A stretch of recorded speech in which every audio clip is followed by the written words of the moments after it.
Hello dear students, welcome. आप सब कैसे हैं? आप सब अच्छे होंगे।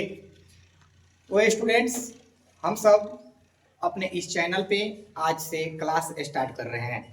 आज आज इस चैनल पे सबसे पहला वीडियो इंग्लिश की होगी। धीरे धीरे आप सभी को सभी विषयों की तैयारी कराई जाएगी। तो हम चलते हैं इंग्लिश में। बच्चों, जो इंग्लिश है वो इंग्लिश पढ़ने के लिए हम लोग बहुत सारे बेचैन रहते हैं। बहुत ऐसे बच्चे होते हैं जो इंग्लिश सीख नहीं पाते हैं, सोचते हैं कि इंग्लिश तो बहुत कठिन है। अरे इंग्लिश कठिन नहीं है, इंग्लिश बहुत इजी है। इंग्लिश को ज़्यादा भारी नहीं बनाया जा सकता है। तो बच्चों, चलते हैं हम लोग। सबसे पहले देखते हैं कि इंग्लिश की उत्पत्ति हुई तो कहाँ से हुई। तो जो भी मनुष्य इस पृथ्वी पे था, हर मनुष्य अलग अलग जगहों पर निवास किया और अपनी अपनी भाषा में किसी न किसी वस्तु को पहचान के लिए, उसको साइन करने के लिए, चिन्हने के लिए उसने कुछ न कुछ शब्द का प्रयोग किया, वहीं बन गया इंग्लिश। तो उसी जैसे इंग्लिश बना वैसा ही बहुत सारे भाषा है, जैसे हिंदी बना, भोजपुरी बना, संस्कृत बना, बहुत सारी भाषाएं हैं। जो व्यक्ति जहाँ निवास कर गया वहाँ पे अपना अपना भाषा का प्रयोग किया। तो मनुष्य, हम देखते हैं जो भी मनुष्य हैं, जो भी मनुष्य हैं वो तीन काल में जीते हैं। तीन काल में जीते हैं। तो बच्चे, जितने भी मनुष्य हैं कितने काल में जीते हैं? हम लोग कितने कालों में जीते हैं? तो हम लोग तीन काल में जीते हैं, जिसमें पहला हम लोग देखते हैं होता है पास्ट, दूसरा होता है प्रेजेंट और तीसरा होता है फ्यूचर। तो बच्चों, मनुष्य यही तीन काल में जीता है, पास्ट, प्रेजेंट और फ्यूचर।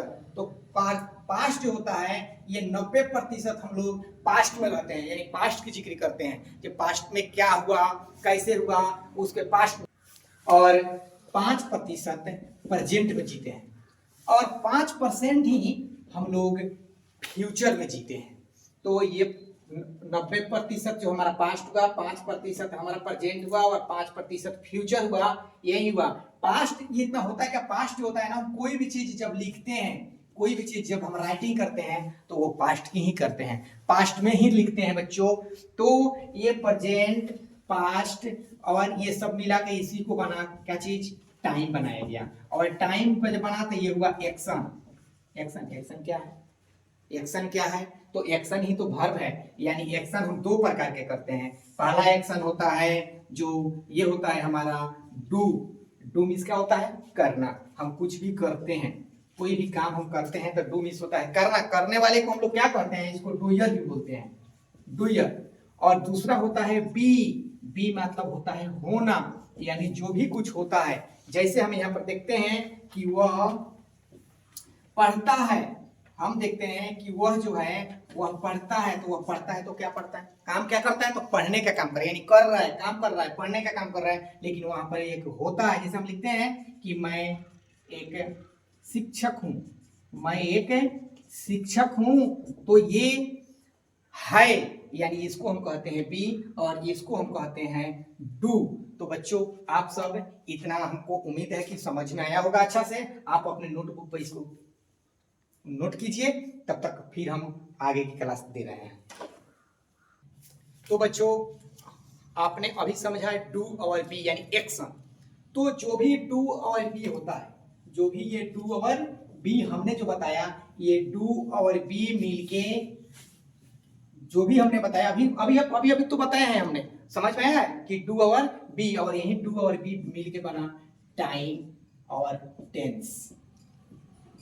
टाइम और टेंस, यही बना टाइम एंड टेंस। तो टेंस क्या होता है? तो इससे मतलब हुआ कि टेंस, टेंस होता है वो एक वर्ब होता है, कुछ नहीं है। टेंस तो एक वर्ब है, यानी डू और बी वहीं से एक्शन आया। तो यहाँ पे हमने समझा कि टेंस की उत्पत्ति कैसे हुई, भाषा कैसे आया, तो ये इंग्लिश बना। तो वहां से हम लोग देखते हैं वर्ब क्या, यहाँ पे एक देखते हैं लैंग्वेज। लैंग्वेज, लैंग्वेज मीन्स बच्चों क्या होता है? तो भाषा होता है। लैंग्वेज मीन्स क्या होता है? भाषा। तो लैंग्वेज कहां से आया? तो ये साउंड से आया। साउंड जब हम बोलते हैं तब भी भाषा बनती है। और ये साउंड कहां से आया, तो लेटर से, ठीक है। और लेटर, ये लेटर जो होता है, अब यहां पे हम देखते हैं ये वर्ड, यानी लेटर, जब लेटर के मिलने से वर्ड बन जाता है। और वर्ड जो होता है ना, इससे वो क्या होता है, क्लाउज।